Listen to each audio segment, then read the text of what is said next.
José, Padre amoroso de mi Señor Jesús, Dios te exalta por ser su siervo más humilde. San José, la Iglesia aclama tu divina protección. Ven y llévanos a su reino de amor.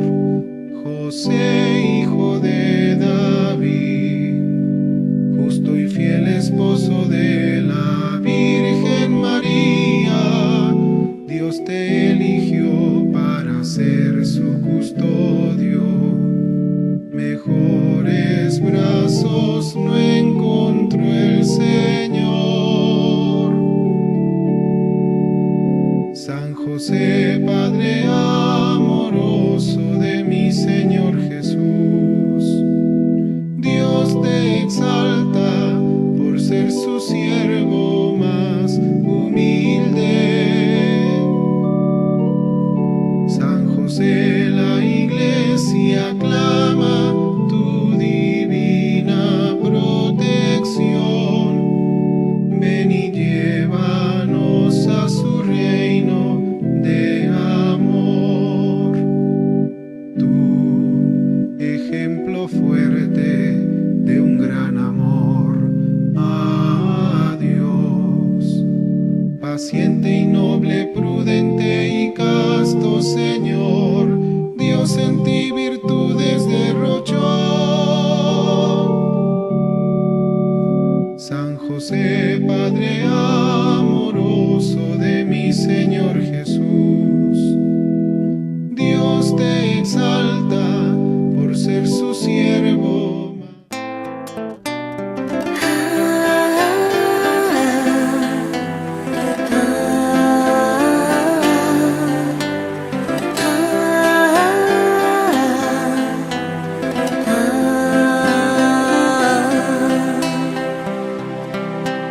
Fieles al Padre nos encontramos a discernir los tiempos de hoy, y en Jesucristo nos afianzamos con el Espíritu en la misión. 50 años peregrinando van las ovejas tras su pastor, su voz profética resonando, es necesaria la conversión. En torno a Cristo nos encontramos, tiempo de gracia desde el altar. No nos detienen fuerzas humanas para este sínodo. Muy buenos días, muy buenas tardes, muy buenas noches, queridos televidentes. Agradeciendo la fineza de prestarme su atención y permitirme entrar en el santuario de vuestros hogares. Quiero en esta mañana, continuando en este programa El Obispo habla con su pueblo, desarrollar una catequesis que no la voy a concluir hoy. Me va a ocupar una o dos sesiones de trabajo, y que quiero titular Con los ojos fijos en Jesús. Hacia el año 80 empieza a circular por algunas comunidades cristianas un escrito conocido hoy como Carta a los Hebreos. Se atribuyó a San Pablo en un primer momento, pero a medida que los estudios críticos han venido avanzando, se ha descubierto que no es de Pablo, sino de un discípulo de San Pablo. Su autor, buen conocedor de la religión judía, va destacando la importancia única e irrepetible de Jesús, muy superior a los venerables personajes de la tradición bíblica. Al final de su obra deja claro que los cristianos podemos contar con una nube grande de testigos de la fe en la historia de Israel, pero ahora se nos propone vivir con los ojos fijos en Jesús, el que inicia y consuma la fe. está en Carta a los Hebreos, capítulo 12, verso 2. Así que el objetivo de esta reflexión es ayudarlos, mis buenos hermanos, a que recuperen a Jesús, el Cristo, como autor de la fe en este año de la fe. El único que puede regenerar nuestra pequeña fe, débil y vacilante, para hacernos renacer a la verdadera identidad de discípulos y seguidores de Jesús. El subtemita que quiero tratar en esta mañana lo he titulado Volver a Jesús. Es lo primero y más decisivo, poner a Cristo en el centro de nuestra fe. Todo lo demás viene después. ¿Qué puede haber más necesario y urgente para nosotros los cristianos que despertar en nosotros la pasión por la fidelidad a Jesús? Ya no basta cualquier reforma, cualquier puesta al día. Necesitamos volver al que es la fuente y el origen de la Iglesia, el único que justifica su presencia en el mundo. Arraigar nuestra fe en Jesucristo como la única verdad de la que nos está permitido vivir y caminar de manera creativa hacia el futuro. Recuperar lo esencial del Evangelio, renacer juntos del Espíritu de Jesús. Y este es todo el objetivo de la Iglesia en historia. Testimoniarlo a Él, darlo a conocerlo a Él, abrir espacios para la vivencia de Él. Como este espacio que estamos abriendo a través de la televisión, para que el Señor Jesús sea conocido y amado. Los cristianos tenemos imágenes bastante diferentes de Jesús. No todas coinciden con la que tenía de su maestro querido los primeros cristianos y mujeres que lo conocieron de cerca y lo siguieron. Cada uno nos hacemos nuestra idea de Jesús.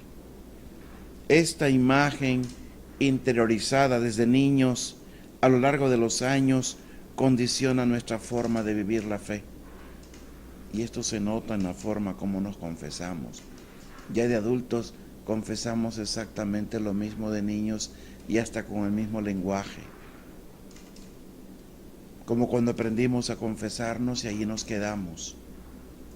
Y lo cual denota que no se ha profundizado en esta relación con Jesús. Desde esta imagen escuchamos lo que nos predican, celebramos los sacramentos y configuramos nuestra vida cristiana.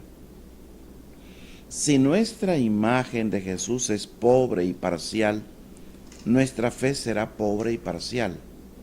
Si está distorsionada, viviremos la experiencia cristiana de manera distorsionada. No basta con decir que aceptamos todas las verdades que la Iglesia propone acerca de Cristo. La fe viva y operante solo nace en el corazón de quien vive como discípulo y seguidor de Jesús. Y discípulo implica contacto cuerpo a cuerpo, ver los ojos, sentir el aliento del Maestro.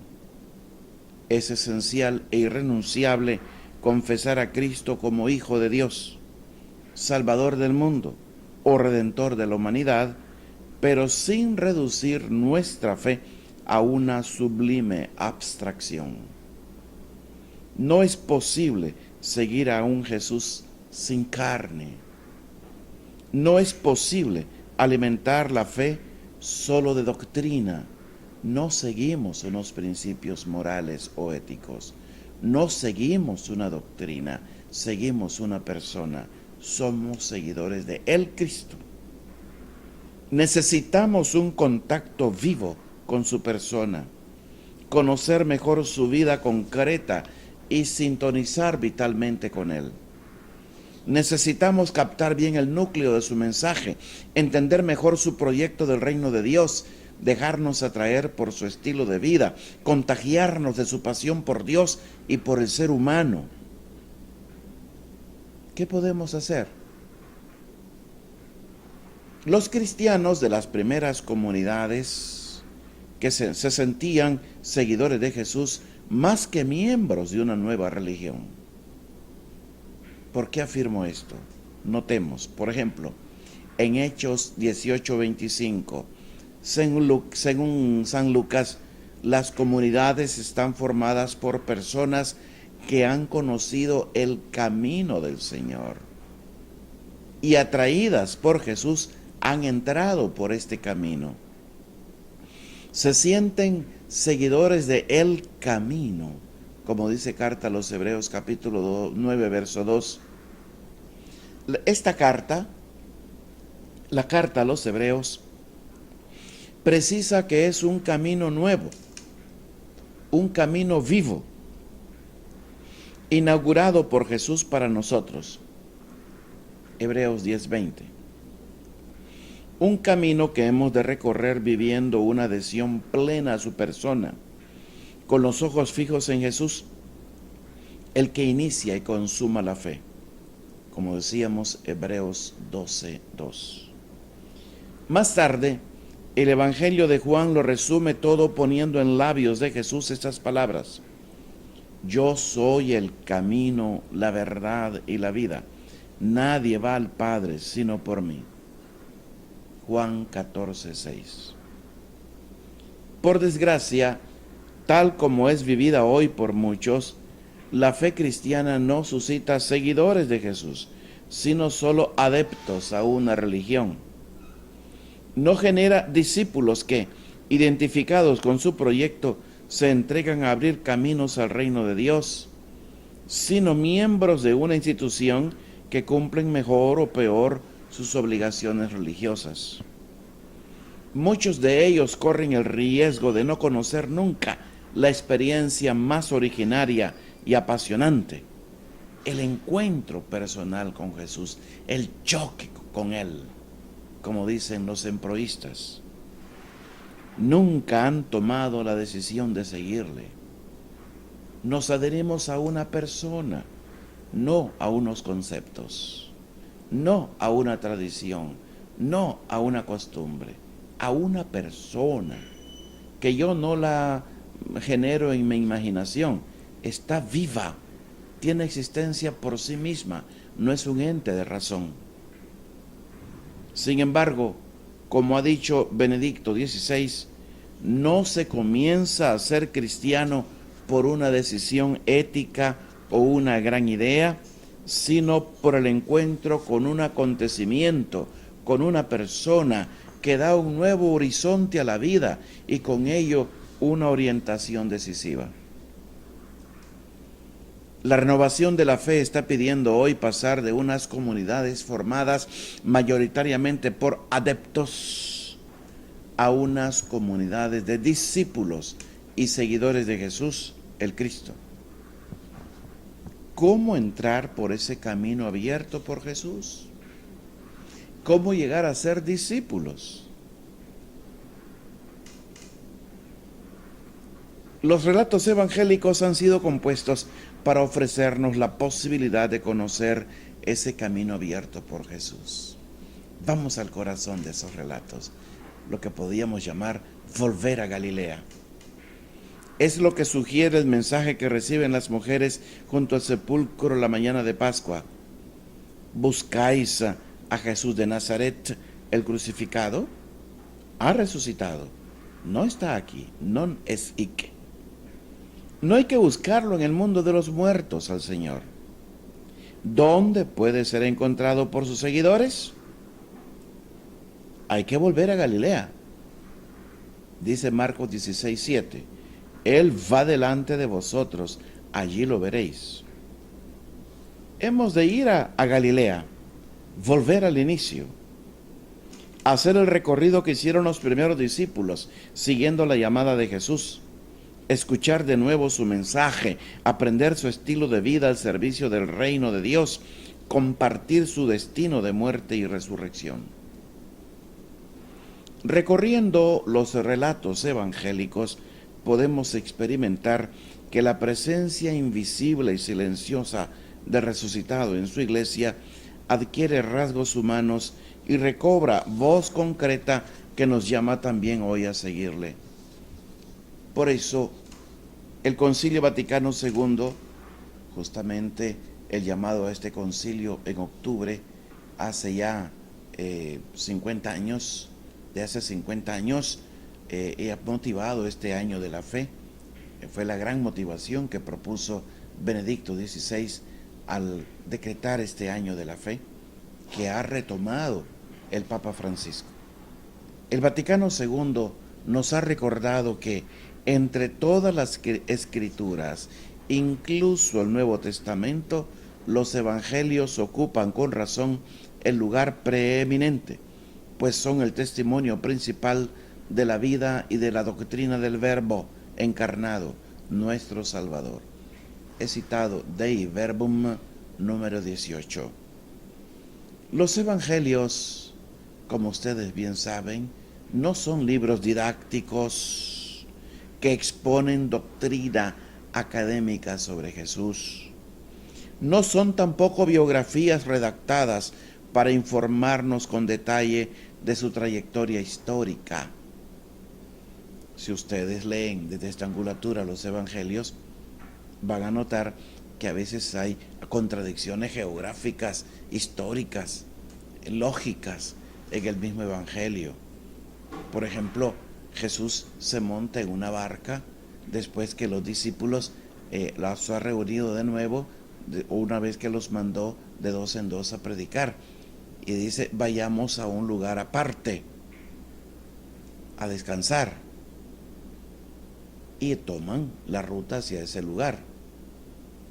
¿Cómo es posible, si ellos iban en línea recta, que la gente de las aldeas vecinas, corriendo por la costa que va en curva, llegara antes que Jesús a ese lugar?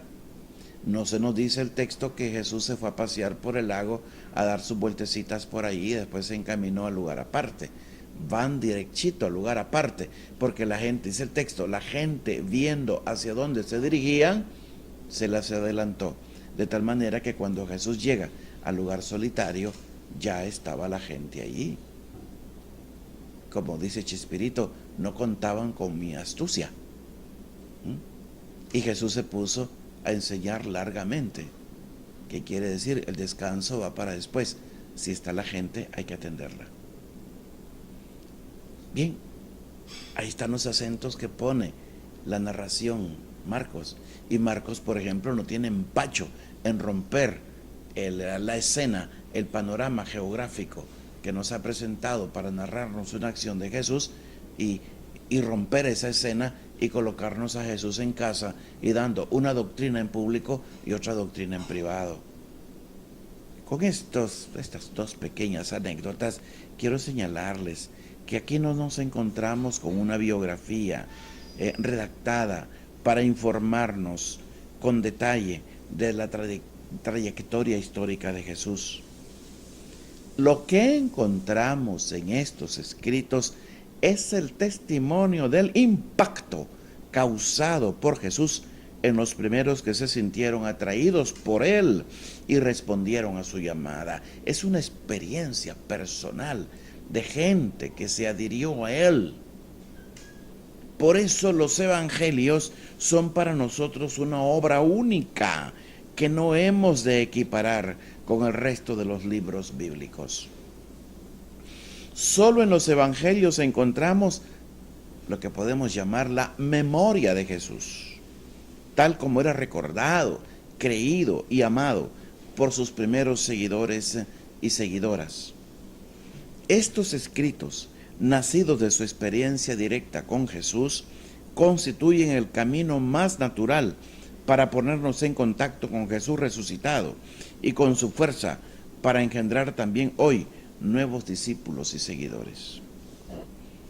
Al recorrer los relatos evangélicos, escuchamos las palabras de Jesús, no como el testamento de un venerado maestro que pertenece para siempre al pasado, como podemos recordar las enseñanzas de Lao Tse, de Confucio o de Buda mismo, sino como palabras de alguien que está vivo en medio de nosotros, comunicándonos espíritu y vida, como dice Juan 6, capítulo 6, verso 63.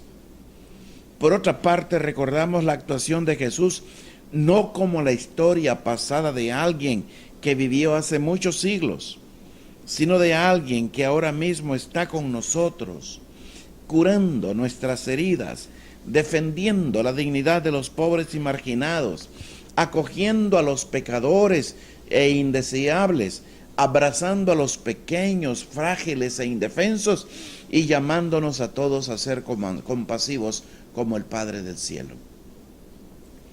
Los relatos evangélicos leídos, escuchados, meditados, compartidos y guardados en nuestros corazones y en nuestras comunidades nos permiten actualizar la experiencia primera de aquellos que se fueron encontrando con Jesús por los caminos de Galilea. Esta experiencia nos hace vivir un proceso de nacimiento a una fe nueva, no por vía de adoctrinamiento, no por un aprendizaje teórico, sino por medio de un contacto vital y transformador con Jesús narrado en los evangelios. Lo que acogemos en nuestro corazón no es la instrucción de un catequista o la predicación de un diácono o de un presbítero, sino la buena noticia de Dios encarnada en Jesús. Ese evangelio que, según Pablo de Tarso, es una fuerza de Dios para la salvación de todo el que cree, como dice en su tesis de Romanos 1:16. He mencionado al Concilio Vaticano II. Permítanme volverlo a citar en el Lumen Gentium número 20. El Concilio Vaticano II nos ha recordado que a lo largo de los siglos el Evangelio es en todas las épocas el que hace vivir la Iglesia. Estas son sus palabras. El Evangelio es en todo tiempo el principio de vida, de toda vida para la Iglesia. La fe no puede ser transmitida sin la presencia del Evangelio. Hemos de creer más en su fuerza regeneradora. Nada puede revitalizar hoy la fe de los cristianos tanto como la experiencia directa e inmediata del Evangelio. Hemos de entender y configurar la comunidad cristiana como un lugar donde se acoge el Evangelio de Jesús. Un lugar humilde y frágil en estos momentos, pero un lugar donde se cuida antes que nada la acogida del Evangelio. Hemos de instaurar tiempos y espacios para recorrer juntos los relatos evangélicos. Reunir a los creyentes, a los menos creyentes, a los pocos creyentes e incluso a los no creyentes en torno al Evangelio de Jesús. Darle al Evangelio la oportunidad de que despliegue su frescura y su fuerza salvadora, penetrando en nuestras vidas con sus problemas, crisis, miedos y esperanzas. Crear las condiciones para que el Evangelio irrumpa en nuestras comunidades. Hemos de captar bien que los evangelios son relatos de conversión. No solo narran el camino abierto por Jesús, sino que lo hacen para engendrar fe en Jesucristo. Son relatos que invitan a entrar en un proceso de cambio, de mutación, de identidad, de seguimiento del reino. En esa actitud de conversión los hemos de leer, meditar y compartir en las comunidades cristianas, no como un simple conocimiento sobre Jesús, sino como otros han experimentado a este Jesús y que se nos convida también a nosotros a experimentarlo. El contacto con el Evangelio puede ser así el comienzo de una nueva identidad cristiana. Jesús, narrado en los Evangelios, nos enseña a vivir la fe, no por obligación, sino por atracción. Nos hace vivir la vida cristiana no como un deber. Oigan, ser cristiano no se reduce a unos principios morales. No es un simple deber, sino vivir la vida cristiana como discípulos y seguidores seducidos por Jesús. Al contacto con su evangelio, aprendemos su estilo de vivir y descubrimos formas más humanas y evangélicas de pensar, vivir, celebrar y contagiar nuestra fe. Con los ojos fijos en Jesús, podemos caminar en los años venideros hacia un nivel nuevo de existencia cristiana más inspirada en Jesús y mejor motivada para servir su proyecto del reino de Dios. Quiero, mis buenos hermanos, para continuar esta reflexión, empezar a señalar algunos aspectos. Por ahora, solo un primer aspecto, nada más. En un segundo encuentro, señalar un segundo, un tercer aspecto. Y otros más que el Espíritu Santo, porque creemos en su acción, irá suscitando en el corazón de ustedes si se someten a este conocimiento de amor. El primer aspecto que quiero destacar es creer la buena noticia. Insisto, mi objetivo no es, por tanto, exponer el contenido de la fe al modo de un catecismo, sino sugerir algunos aspectos que podemos esclarecer, purificar o reavivar desde Jesús. Son muchos los que hoy se sienten mal al oír hablar de Dios. Para ellos Dios es cualquier cosa menos una buena noticia capaz de poner alegría en su vida. Pensar en Él solo les trae malos recuerdos. En su interior se despierta la idea de un ser amenazador y exigente que hace la vida más fastidiosa, incómoda y peligrosa. Poco a poco, prescindiendo de ese Dios, abandonando toda comunicación con Él. La fe ha quedado reprimida en su corazón. Hoy no saben si creen o no creen.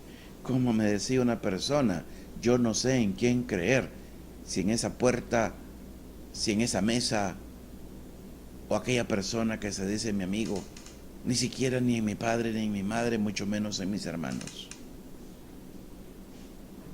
Un hombre que se acostumbró a vivir al carpe diem y a gozar hasta el último minuto de la jornada, hasta que su cuerpo ya no aguantaba. Y se fue hundiendo cada vez más en ese tremendo vacío.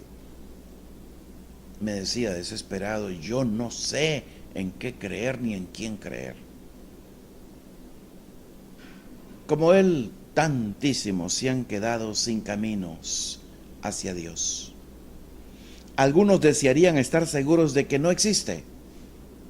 Así podríamos todos saborear la vida con más libertad, sin tener siempre en el horizonte el estigma de ese Dios vigilante y juez que trata de imponernos su voluntad, amenazándonos con castigos oscuros e inexplicables.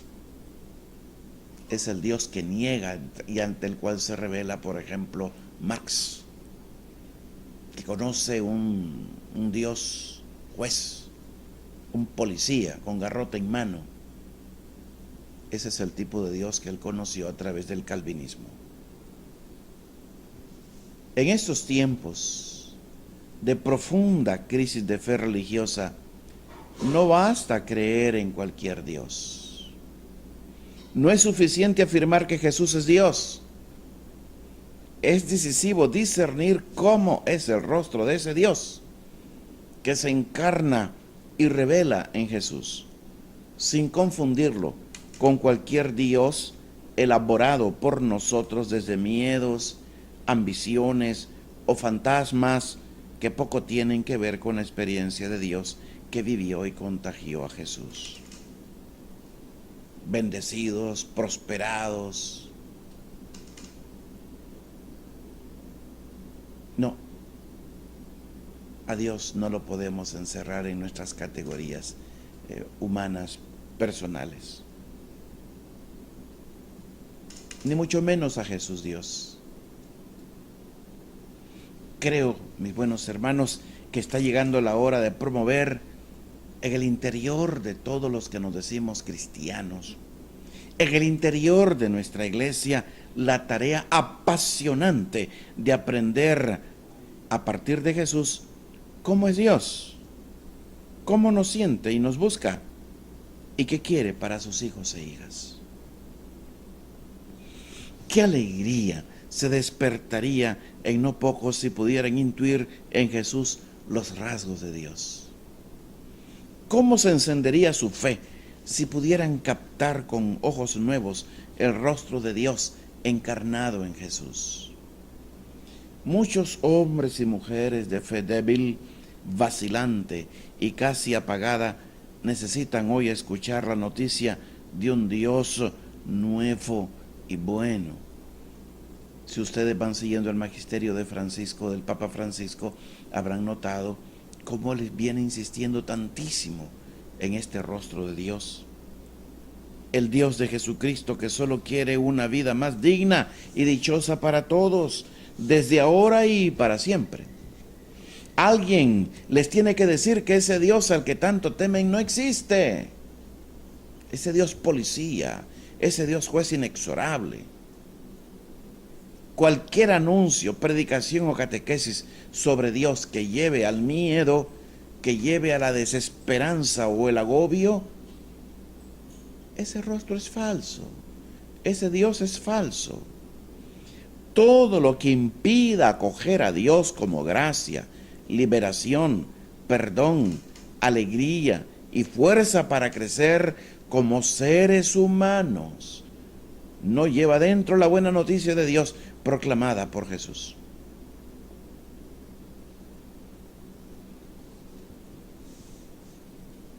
Nuestro Dios, desde los textos más antiguos del libro sagrado, se nos manifiesta como el Dios amigo de la vida. Sería largo recorrer los hitos que va marcando la revelación contenida en la Biblia. Permítanme solo detenerme sobre este tópico, nada más que en los evangelios. El relato evangélico más antiguo dice que Jesús caminaba por Galilea. Caiparagon parates salaces. Y caminando a lo largo del mar, caiquerizon, proclamando tu evangelio, el evangelio. Marcos 1:14. Si nos acercamos a él, enseguida veremos que para Jesús Dios no es un concepto abstracto. Dios no es una bella teoría, sino una presencia amistosa y cercana que hace vivir y amar la vida intensamente.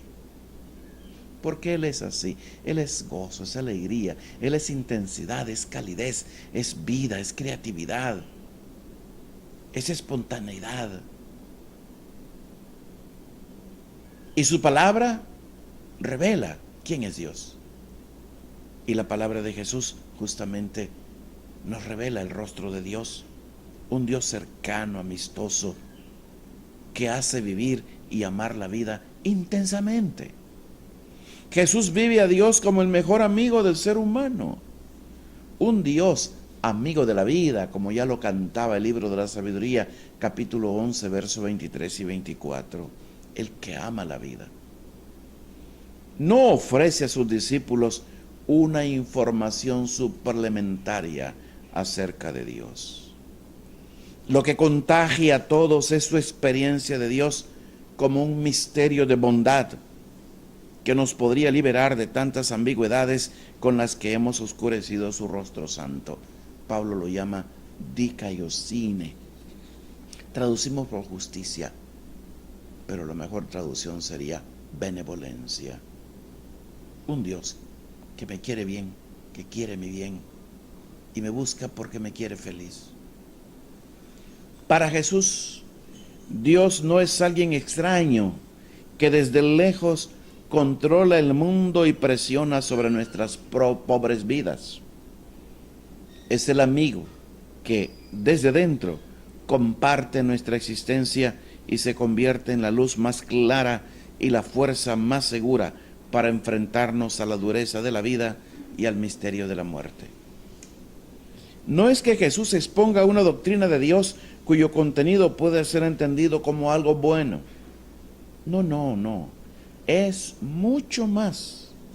Ciertamente lo que Jesús sugiere de Dios en sus parábolas es una noticia buena para los campesinos de Galilea. Pero además, su modo de vivir a Dios les hace bien. Él mismo en una parábola viviente es una parábola viviente de ese Dios bueno. Su modo de actuar en nombre de Dios introduce algo bueno en sus vidas. Toda la existencia de Jesús hace presente la bondad de Dios. Lo que predica, lo que vive y lo que hace es captado como buena noticia de Dios por quienes lo encuentran en su camino. Jesús no discute acerca de Dios con ningún grupo judío. Sabemos bien las diversas escuelas judías en tiempos de Jesús. Por ejemplo, un rabino, Shammai, se acerca al profesor del famoso Gamaliel, profesor a su vez de Pablo, a que le diga cuál es lo esencial de la ley, estando de pie y apoyado en un solo pie. Por eso no nos extraña que escribas, estudiosos de las sagradas letras, se acerquen a Jesús a preguntarle cuál es lo esencial en la ley. Y que traten de buscar a este profeta itinerante, a este rabino, que es todo especial, que no tiene una escuela fija, que su escuela son los espacios libres, a discutir con él, a hacerle preguntas, a veces sinceras, a veces capciosas, sobre la enseñanza que emana de la ley. Todos creen en el mismo Dios, el creador de los cielos y la tierra, el liberador de su querido pueblo, porque eso es lo que cantan los textos sagrados, comenzando por el Génesis, continuando por el Éxodo. ¿Dónde está la novedad de Jesús? Mientras los letrados de la ley y los dirigentes religiosos asocian a Dios con la religión, Jesús lo vincula sobre todo con la vida. Por eso mismo nosotros hemos tanto insistido en nuestra predicación. En lo profundamente humano ahí está lo divino. Y lo que quiere de nosotros nuestro amadísimo Padre es que seamos humanos, no ángeles. Al modo humano nos creó y espera de nosotros una respuesta humana. Y para eso se humanizó el Verbo, tomó nuestra carne el Verbo. Los sectores más religiosos de Israel se sienten llamados por Dios a asegurar el culto del templo, la observancia de la ley o el cumplimiento del sábado. Jesús, por el contrario, se siente enviado por Dios a promover una vida más sana, digna y justa para todos sus hijos e hijas.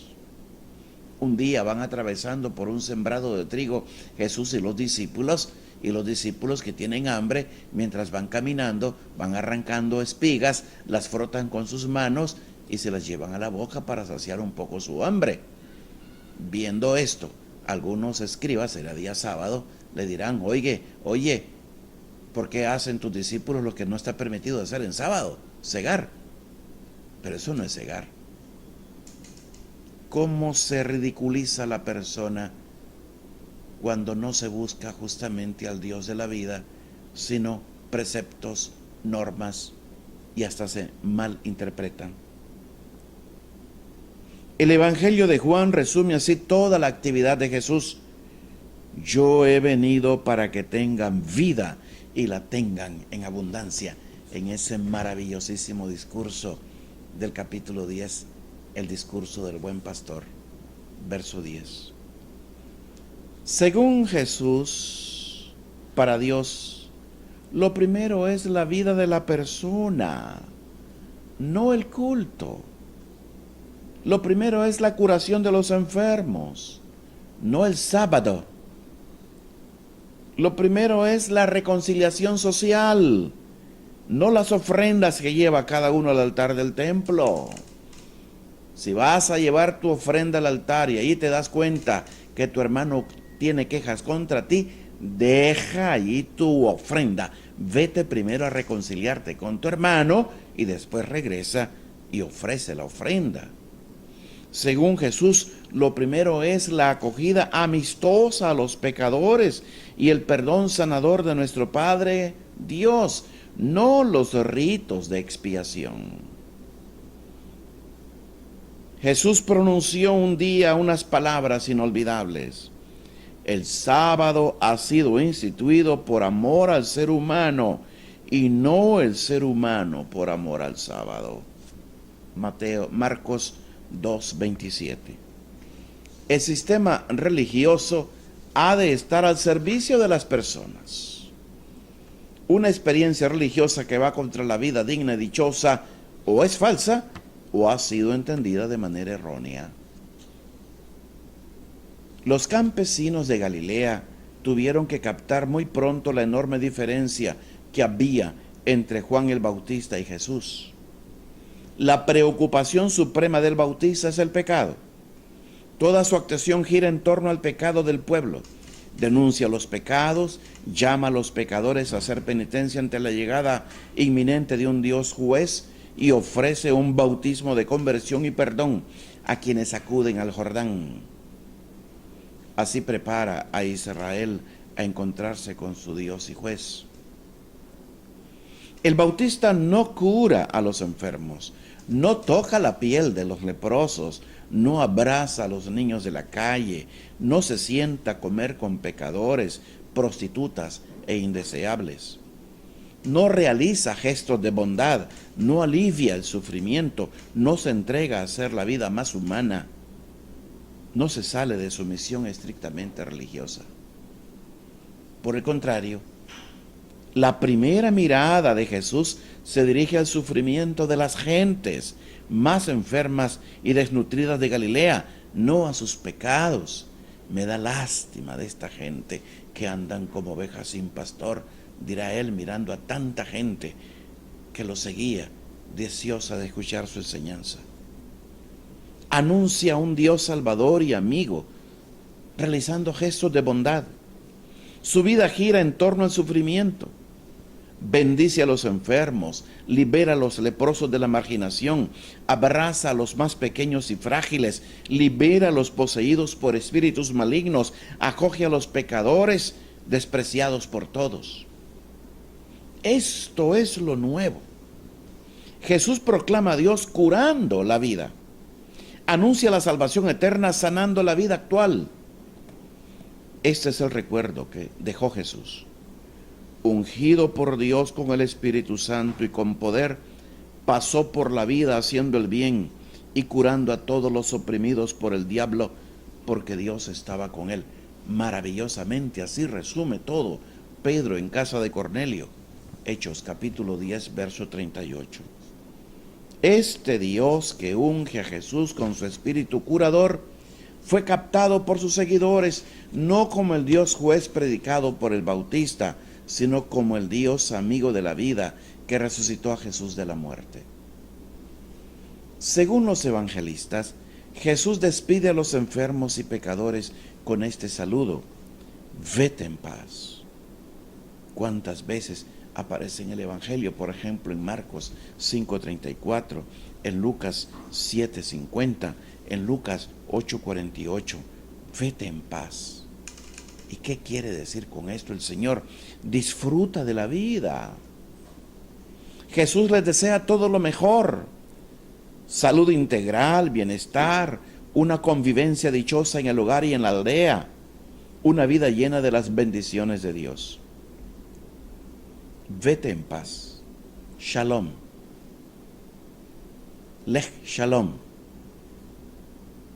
El término hebreo Shalom indica lo más opuesto a una vida indigna, desdichada, maltratada por las desgracias y los atropellos.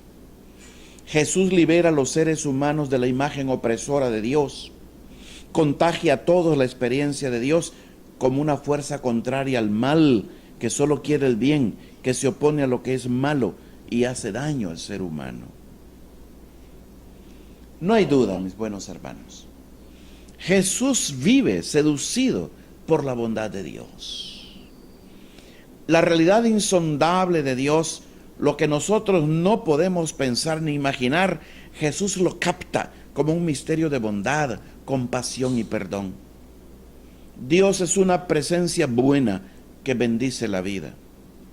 Su solicitud, casi siempre misteriosa y velada, está presente envolviendo la existencia de las criaturas.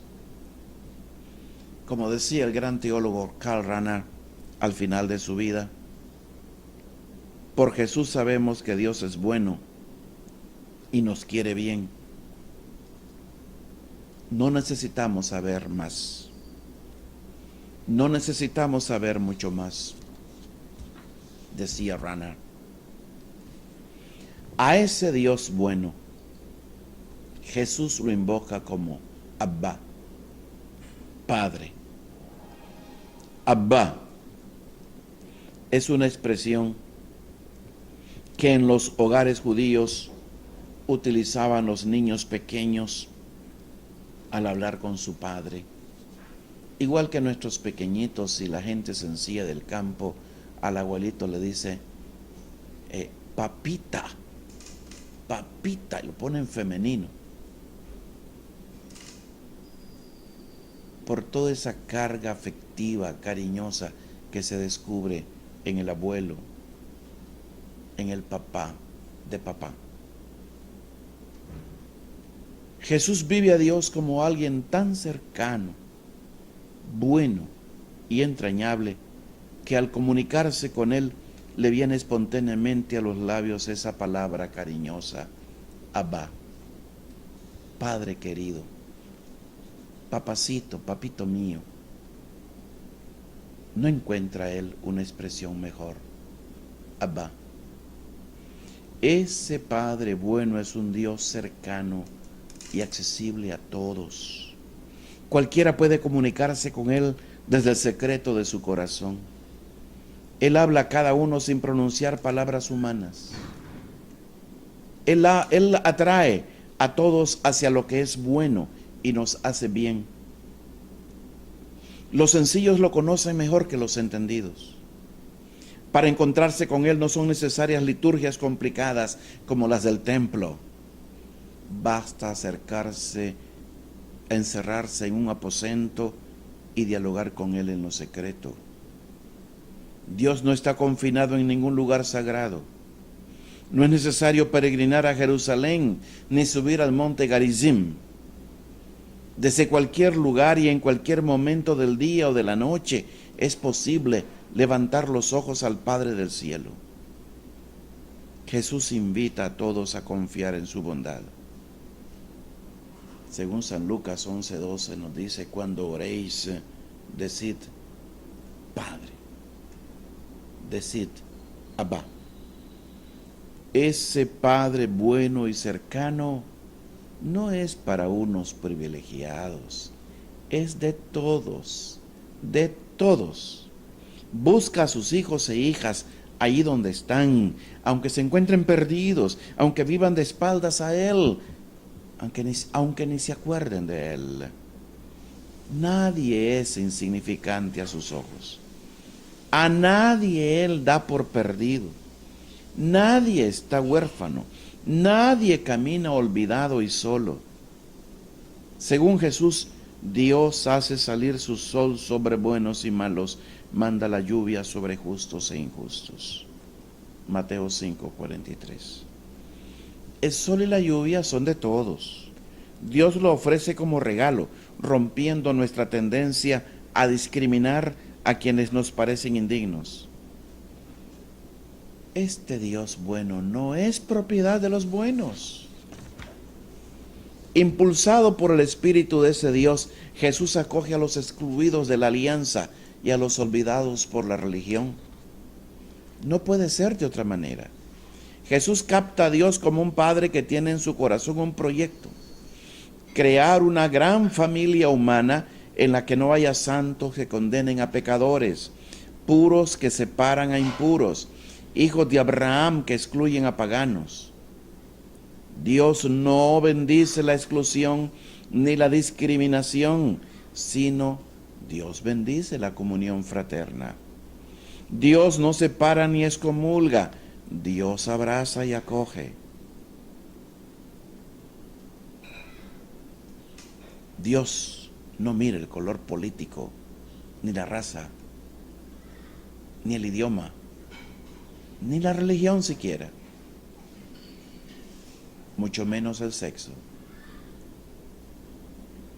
Es un error pretender construir la comunidad de Jesús excluyendo a quienes a nosotros nos parecen indignos.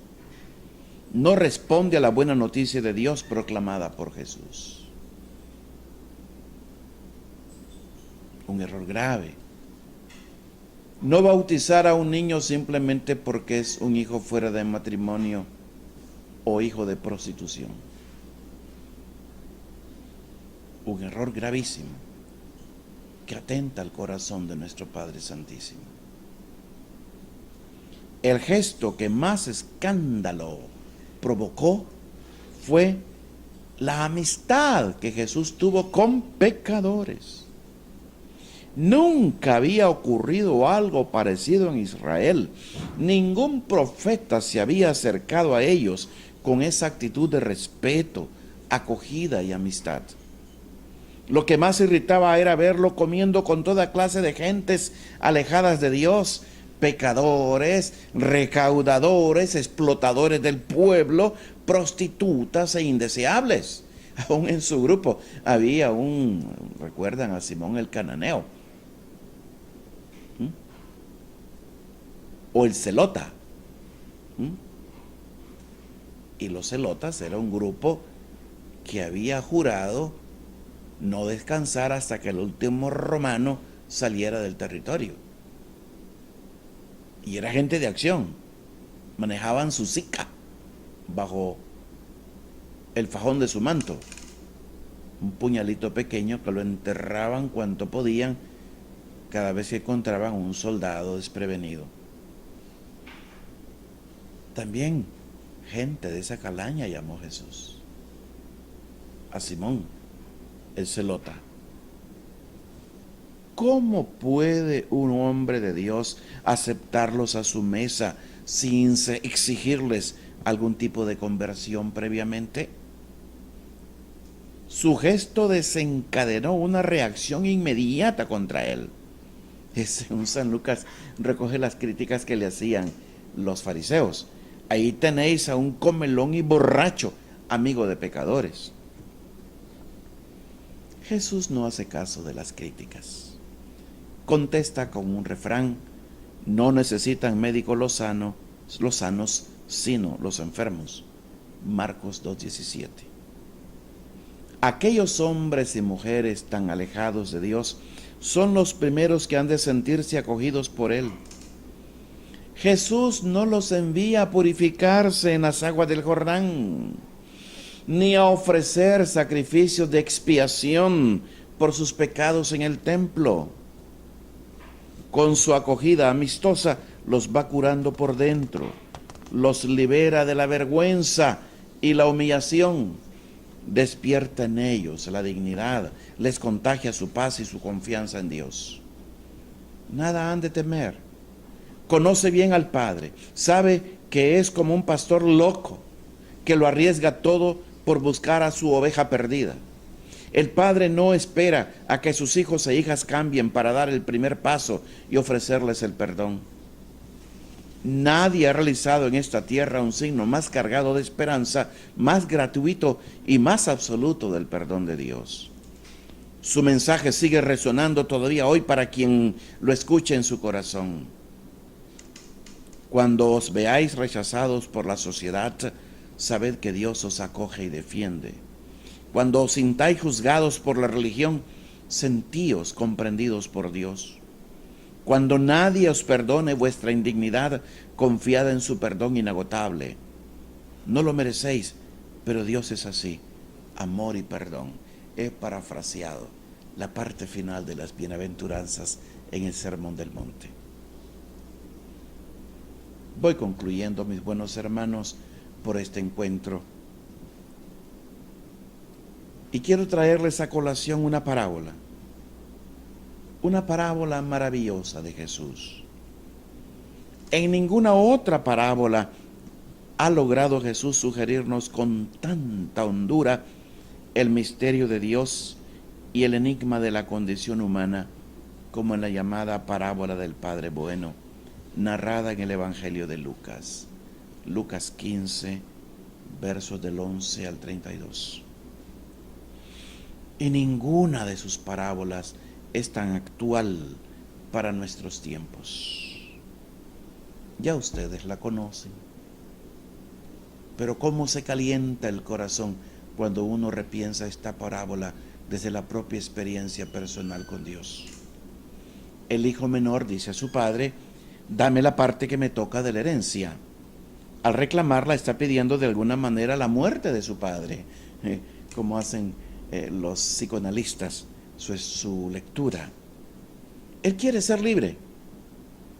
No será dichoso hasta que su padre desaparezca de su vida. Ya creció, ya es suficiente. Gracias, viejo, me voy. El padre accede sin decir palabra. El hijo podrá elegir libremente su camino. ¿No sucede hoy algo de esto entre nosotros? No pocos quieren verse libres de Dios, ser felices sin la presencia de un Padre eterno en su horizonte. Dios ha de desaparecer de la sociedad y de las conciencias. Y lo mismo que en la parábola, el Padre guarda silencio. ¿Cómo respeta nuestro Dios al ser humano? El hijo se marcha a un país lejano. Quiere vivir lejos de su padre y de su familia. El padre lo ve partir, pero no lo abandona. Su amor de padre lo acompaña. Cada mañana lo estará esperando. La sociedad moderna se va alejando más y más de Dios, de su nombre, de su recuerdo. Les pregunto, ¿no está Papá Dios acompañándonos mientras lo vamos perdiendo de vista? Pronto se instala el hijo en una vida desordenada. El término original no sugiere solo un desorden moral, sino una existencia estúpida, insana, desquiciada, caótica. Al poco tiempo, su aventura empieza a convertirse en drama. Sobreviene un hambre terrible y solo sobrevive cuidando cerdos como esclavo de un extraño. Sus palabras revelan su tragedia. Yo aquí me muero de hambre. El vacío interior y el hambre de amor pueden ser los primeros signos de nuestra lejanía de Dios. No es fácil el camino hacia la libertad. ¿Qué nos falta? ¿En qué nos estamos equivocando? ¿Qué podría llenar nuestro corazón? Lo tenemos casi todo. ¿Por qué sentimos hambre? El joven entró dentro de sí mismo y, ahondando en su propio vacío, recordó el rostro del Padre, asociado a la abundancia de pan. En casa de mi Padre tienen pan y yo aquí me muero de hambre. En su interior se despierta el deseo de una libertad nueva junto a su Padre. Reconoce su error y toma una decisión. Me pondré en camino y volveré a mi Padre. Cuando el Padre lo ve llegar a su hijo hambriento y humillado, se conmueve hasta las entrañas, se le agitaron las entrañas, corre a su encuentro, lo abraza y besa efusivamente como una madre. Interrumpe la confesión del hijo para ahorrarle más humillaciones. No le exige un rito de purificación, no le impone castigo alguno, no le pone ninguna condición para acogerlo de nuevo en su casa. Le regala la dignidad de hijo, el anillo de casa y el mejor vestido. Ofrece al pueblo una gran fiesta, banquete, música y baile. El hijo ha de conocer junto a su padre la vida digna y dichosa que no ha podido disfrutar lejos de él. Esta acogida nos sugiere el amor de Dios mejor que muchos y muchos libros de teología. Cuando Dios es percibido como poder absoluto que se impone por la fuerza de su ley, emerge una religión regida por el miedo, el rigorismo, los méritos y castigos. Este Dios es una mala noticia. Muchos lo abandonarán. Por el contrario, cuando Dios es experimentado como bueno, cercano, liberador y perdonador, nace una religión alentada por la confianza, el gozo, la respuesta agradecida y la acción de gracias. Este Dios sí que es buena noticia. No aterra con su poder, atrae por su bondad, seduce por su fuerza salvadora.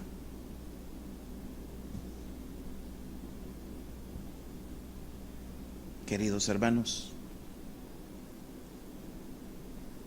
¿qué es lo que he querido decirles a lo largo de estos minutos? Que en el mensaje de Jesús subyace una promesa. Dios es para los que tienen necesidad de que exista y que sea bueno.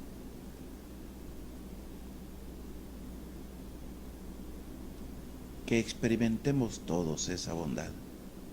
En el nombre del Padre, del Hijo y del Espíritu Santo.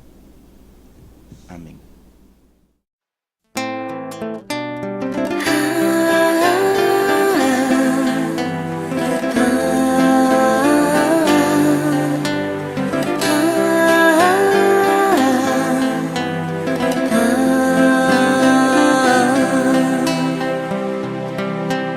Fieles al Padre nos encontramos a discernir los tiempos de hoy, y en Jesucristo nos afianzamos con el Espíritu en la misión. 50 años peregrinando van las ovejas tras su pastor, su voz profética resonando, es necesaria la conversión.